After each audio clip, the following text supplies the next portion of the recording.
Welcome to the Three Martini Lunch. Grab a stool next to Greg Columbus of Radio America and Jim Garrity of National Review. Three Martinis coming up. We are so glad you're here for the Three Martini Lunch. This has been the craziest and in many ways one of the worst years we can remember. And so we're almost done with the year, and your reward is our year-end awards. 6 installments of the Crystal Three Martini Lunch glasses. Some are good, some are bad, some are crazy. But in 6 different installments, we're going to look back at this just amazing year in so many different ways, but in our traditional McLaughlin Group type categories. So you can imagine us sitting around in that kind of half circle that McLaughlin used to have. And I guess there still is a McLaughlin Group, but handing out our prestigious awards in all sorts of different categories. And it'll all culminate on New Year's Eve with our Person of the Year, Turncoat of the Year, and Fearless Predictions for 2021. So Jim, let's dive right in. Our 3 categories this year. Oh, I should probably mention the fact that we're brought to you today by Theragun, theragun.com/martini. We'll talk about them a little bit more in just a moment. But Jim, our categories today are overrated, underrated, and honest political figures. Who is the most overrated, who is the most underrated, and who is the most honest? So let's start with the one who's most overrated. Jim, who's at the top of your list? Greg, this was a heck of a strong year for overrated political figures. It's the bad categories that always seem to come easier, and you gotta pick out of a teeming crowd of them. But out of so many options, I have selected Jamie Harrison, the Democratic Senate candidate in South Carolina. Harrison raised and spent more than $130 million, exceeding the previous record held by Beto O'Rourke, which you will notice, another man you will notice, did not win in a southern state, against a Republican senator that most Democratic grassroots hate it from coast to coast hate it. However, there's an important factor if you want to actually win a Senate race, and that's that you have to be popular in that state, not popular with out-of-state donors. Harrison had more money than God and basically spent it as much as he could, flood the airwaves with ads. All throughout, my parents lived down there, and they were saying just about every commercial break had a Jamie Harrison ad. And worth noting, 3 times Quinnipiac had polling said this race was tied. On Election Day, Lindsey Graham won by 10 points. It wasn't that close. It wasn't even, much better. That was about what Obama did in South Carolina back in 2008. For being the umpteenth edition of the great Southern Democratic hope, Jamie Harrison, you are the most overrated political figure of 2020. Excellent choice. Yeah, there were a lot of people who thought that Lindsey Graham was going down. His more and more friendly attitude towards President Trump, particularly after the passing of Senator McCain, led a lot of people to think he was vulnerable. And once that conventional wisdom, which is so often not right, got out, you're right, the money poured into Jamie Harrison. The polls had it neck and neck. And as you watch the votes come in on election night, you're just thinking, is this ever going to tighten up? And no, it just never really did. And double-digit win for Lindsey Graham. To think about the other races the Democrats could have spent that money on was just delicious. Much closer races, particularly at the House level. But hey, the Democrats never seem to learn this lesson, and I'm perfectly happy for them to never learn this lesson. They pretty much pulled off the same thing in Kentucky, too, and got slaughtered with Amy McGrath. Thought very hard about putting Mike Bloomberg in this one, blowing $1 billion. He was my backup, too. Mike can't get it done. That's right. I mean, this is a guy that a lot of people thought after Biden floundered in the first couple of contests, Iowa, New Hampshire, that he was going to be the guy to pick up the mantle for the not crazy wing of the Democratic Party, which is debatable in and of itself. But then he did not do well in the debates. And by the time he was actually on the ballot somewhere, the party had coalesced around Biden. So he blew $1 billion of his own money. And then he pumped a ton of money into Florida and Texas, couldn't flip a state house, couldn't help Biden win either of those states. And so, he's wasted more money than the federal government this year. Well, maybe not that much, but for any private citizen, I'd be hard-pressed to find another one who blew more money than him. But no, my official winner this year is New York Governor Andrew Cuomo. This is a guy who's just an obnoxious narcissist all the way around. He got just fawning, drooling review from the media for his briefings on coronavirus. He fell in love with his own press clippings. I'm sure he was already in love with himself, but he decided that he was this massive success story, even though New York recorded the most cases and by far the most deaths, and that's still the case all these months later. The guy ended up creating a poster that he sold talking about getting over the mountain with COVID. He wrote a book about how he was so successful, and then ultimately, New York's getting hit again, and he's got to close everything down again. He's been obnoxious with the media. He did those disgusting segments with his brother where they never talked about anything consequential.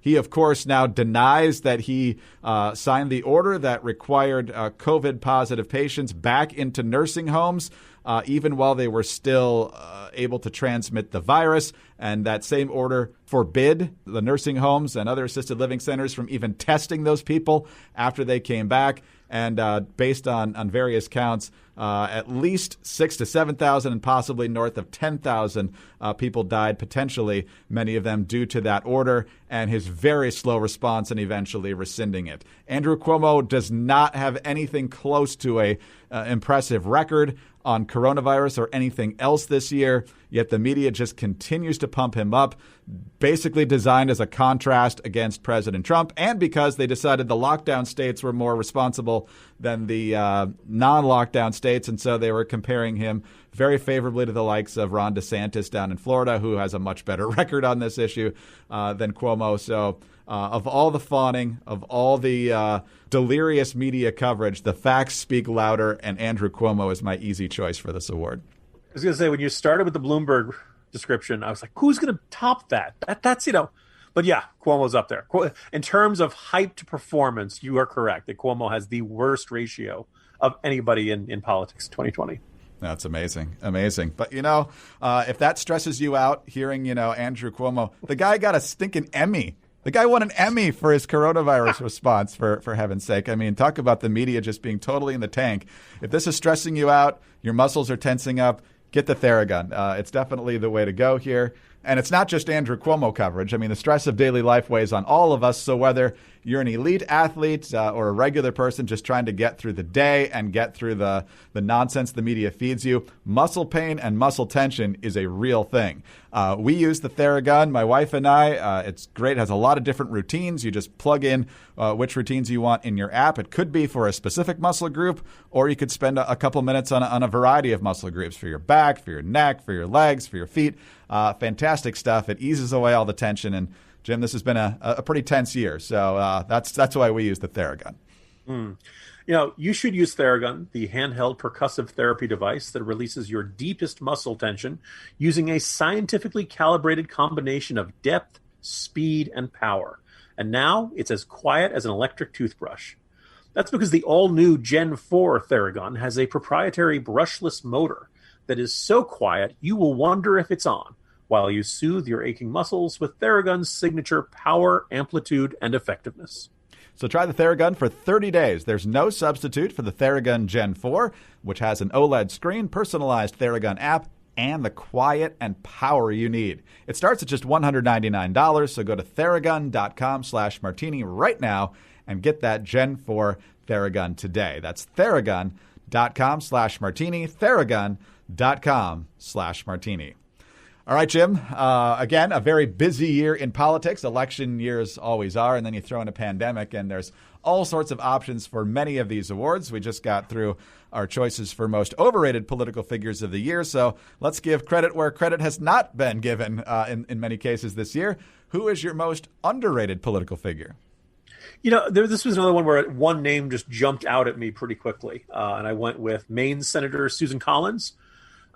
This was a case where, heading into this cycle, I had looked back to, it was 2008, where Obama was winning her state by a wide margin over John McCain, and yet she won re-election to the Senate pretty handily. And I kind of been joking that every 6 years Democrats are convinced they're going to knock off Susan Collins, and they get thumped every 6 years. And I was fairly optimistic. But then, week after week, month after month, the polls showed Sarah Gideon, the Democratic challenger, way ahead of Collins, and not even looking all that close. And I believe no poll actually showed Collins ever ahead. I mentioned in the previous Martini the difference in spending. Collins' campaign spent about $30 million. Gideon's campaign spent $60 million. And in the end, Gideon lost by about 8 percentage points. That's about 70,000 votes up in Maine. And this is a state where Biden beat Trump by about 74,000. So I think one of the things, there's a fascinating profile of the race written after the results were in an independent newspaper called The Mainer. And the portrait of the Gideon campaign and what it did wrong is kind of a fascinating contrast to what the Collins campaign did right. That basically this was enormously negative campaigning, ugliest and most expensive Senate race in Maine's history. Gideon was technically running as she kept saying she was pledging to limit the influence of big money in politics. And then she spent $60 million mostly on negative advertising. And there are a couple people who point out that just the sheer ridiculousness and the tone of it. Look, this is all going on during a pandemic. Maine's getting hit like anybody else. And I guess the other thing that really drove a whole bunch of independent Mainers crazy is that the Gideon campaign kept asking for money, even though they were getting this huge influx of donations from across the country. And what somebody observed, which was a perfect example of this, is that on the afternoon and evening of Election Day, the Gideon campaign sent out several emails, each one urging supporters to rush one final contribution right now to help keep our digital ads on the air until the polls close. And then they found out that the campaign ended the campaign with $15 million in the bank. Here's the thing. Susan Collins is not always my favorite senator. She did not vote for Amy Coney Barrett, and I was not pleased, not happy. But you know what? She voted for Kavanaugh. And in each one of those cases, she explained why she thought what she thought, her reasoning, her logic, the evidence she found compelling. And I think a lot of people in Maine trust her, that it's one of those things where they know they're not always going to agree with her. She's always probably going to be the most liberal Republican senator in the Senate, but she's always going to make her best judgment. She's always going to, put her constituents first. And some days that's going to make conservatives happy, and some days it's not. Susan Collins makes us a lot happier than Sarah Gideon would, and most other Democrat senators would. So I kept, once she won, and I realized my original gut instinct was right, and all these polls had been completely wrong. I just like to envision Susan Collins sitting atop a metaphorical throne of skulls of all of her enemies and all of her opponents who tried to, because she's such a nice lady and she would never want to, it would be a very classy, understated throne of skulls, very, very New England, Cape Cod, sitting chair or something like that, just made out of the bones of her enemies. And that's just, that's the kind of happy thoughts we have to keep us going in 2020, Greg. Susan Collins was definitely my first choice as well. I think she was the biggest pleasant surprise on election night in some of the top tier races because, the polls were not even showing her within the margin of error. And then we were also concerned about the ranked choice system in Maine because if a lot of people who didn't make her their first choice, put her as their bottom choice, even if she was the top vote getter but didn't get to 50%, there might still be a way for her to end up losing. And then Sarah Gideon, who's a total radical, would end up in that seat. And she just never dropped below 50%. She made the ranked choice system obsolete in that particular race. And she ended up surprising a lot of people, most especially the pollsters. The pollsters got a ton of stuff wrong this year. I don't think any race they got more wrong than that one. So congratulations to Susan Collins. So, Jim, my backup choice is probably going to surprise you. It's not one that a lot of people are going to think. But I'm going to go with President Trump on this because there was a lot of people throughout the year deciding that President Trump had just shot himself in the foot too many times with the tweets, with the outbursts and so many things. As usual, Nate Silver and the gang had him highly unlikely to win, much as they did 4 years earlier. And he didn't end up winning. But, we had national pollsters. And again, this might be more of an indictment of the pollsters than anything else.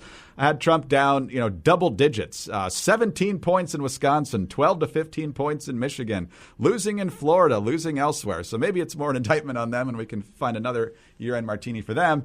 But just as in 2016, there's an element of the population that the pollsters just couldn't get, except for Robert Cahaly over at Trafalgar.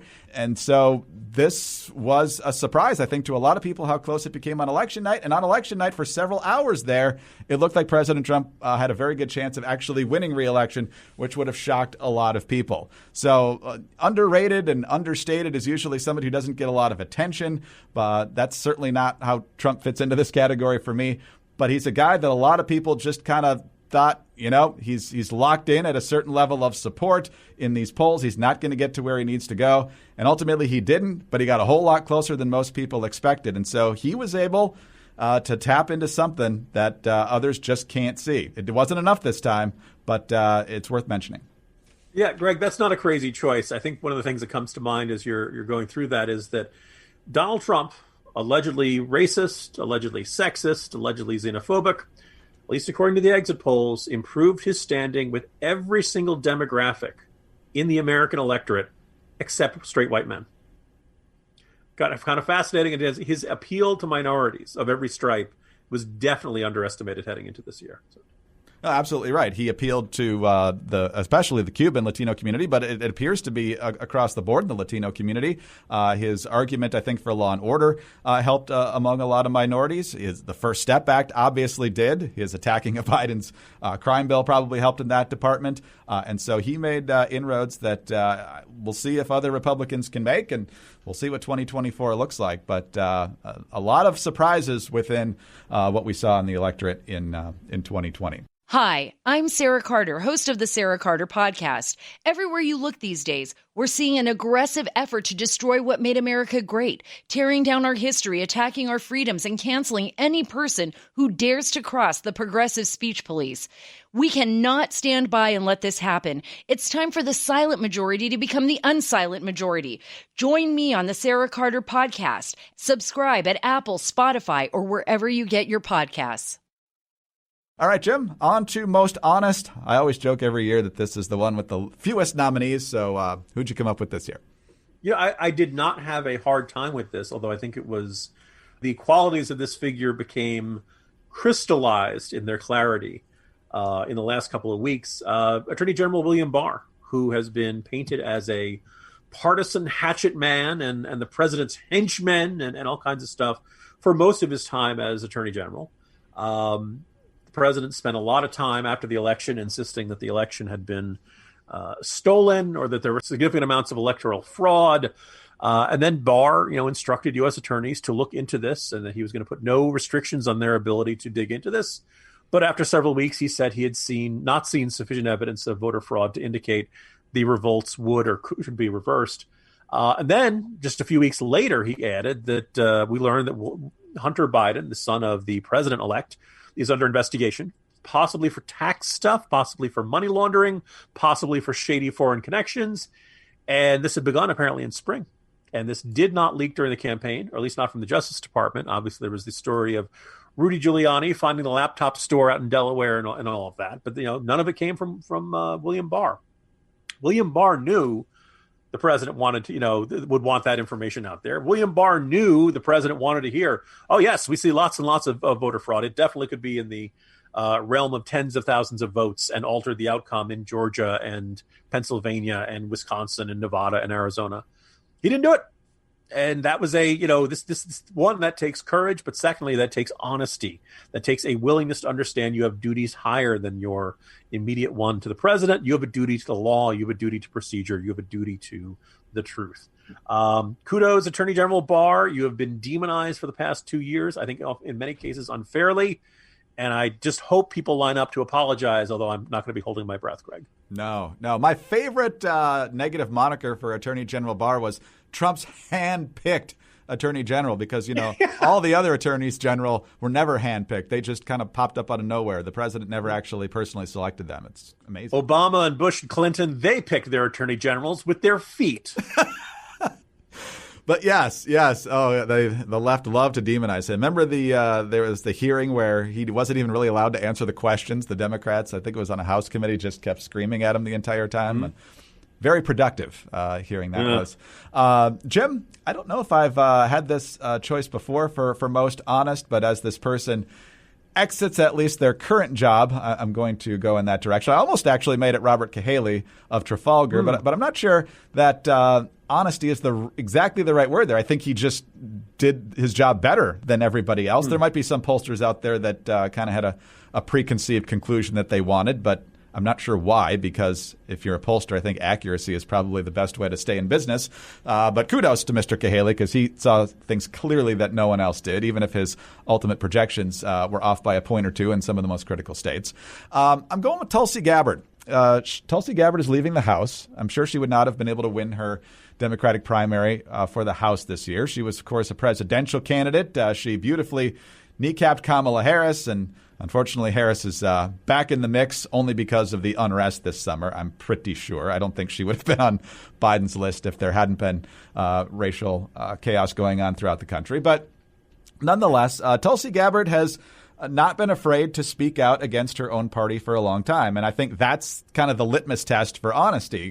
Back during the Obama years, when Obama refused to call it the Islamic State or call it Islamic terrorism, there was, man-made disasters or whatever euphemisms they came up with. She was very upset that they wouldn't call it what it was. Being a veteran of the Iraq War and so forth, she wanted clarity on that. She has taken a more libertarian streak on U.S. military involvement, which is not necessarily always well received in her party. She's a far lefty on domestic issues. I don't think, for the most part, you're going to find a ton of agreement on those issues with her, but she's at least nuanced enough on some of them to make her party livid. Just look what she's done here at the end of the year with two pieces of legislation. She wants to ban abortions after 24 weeks, which is, viability. And of course, she's being harangued out of town by the left. And she also believes, Jim, that only biological girls and women should participate in women's sports, which I know is a completely radical concept. But in the Democratic Party, it's enough to get you banished for life. So I wish she had been a little more vocal on some of these things while she still was on the ballot somewhere. She's not even 40 years old yet. I'm not sure where she'll end up going forward here. But always someone interesting to listen to, even if you didn't always end up at the same conclusion with her. She was not just this cookie cutter person on the national political stage. Yeah, I mean, look, considering how there were a teeming, we started the year with what's felt like a teeming millions of Democratic candidates. It was only probably about 24, 25, 26. Within it, very quickly, you could figure out Tulsi Gabbard was going to stand out. Didn't get a ton of support, single digits most of the time. But she was interesting. It was not the same old blather, the same old talking points, anything like that. She was not afraid to ruffle feathers. She was not afraid. You only do that if you really believe these things. Nobody, no advisor, no strategist would ever look at the focus numbers and say, you need to get into a big fight with transsexuals and the idea that transsexual men should not participate in women's sports. All of her other stances, getting into a fight with Hillary Clinton. None of these, you only do these sorts of things if you genuinely believe it. And that's a trait in politics that we probably could use more of, Greg. No, absolutely right. So here's to hopefully more honest figures as we get a whole nice batch of new Republican lawmakers in, at least on the House side. And I think there's a couple new ones who won some open seats in the Senate as well. So we'll keep an eye out for them. And who knows, some other Democrats might surprise us by being rational as well. Not holding my breath on that one, given where the party's headed, but it's at least possible. So, Jim, the first three are in the books. Tomorrow's Christmas Eve. And as we all know, everything goes smoothly at every office building in America on Christmas Eve. We're going to the big office party at the skyscraper, right, Greg? Yes, 30th floor. Last one's in the building. See you tomorrow. See you tomorrow, Greg. Jim Garrity of National Review. I'm Greg Corombos, Radio America. Thanks for being with us today. Don't forget about our good friends over at Theragun, theragun.com/martini. Please subscribe to the Three Martini Lunch podcast. Also, we are extraordinarily grateful for your kind reviews and your 5-star ratings. Get us on those home devices. Just say play Three Martini Lunch podcast. We will be here tomorrow on Christmas Eve with our next installment of our year-end martinis and then off for Christmas Day. So join us again on Thursday for the next Three Martini Lunch.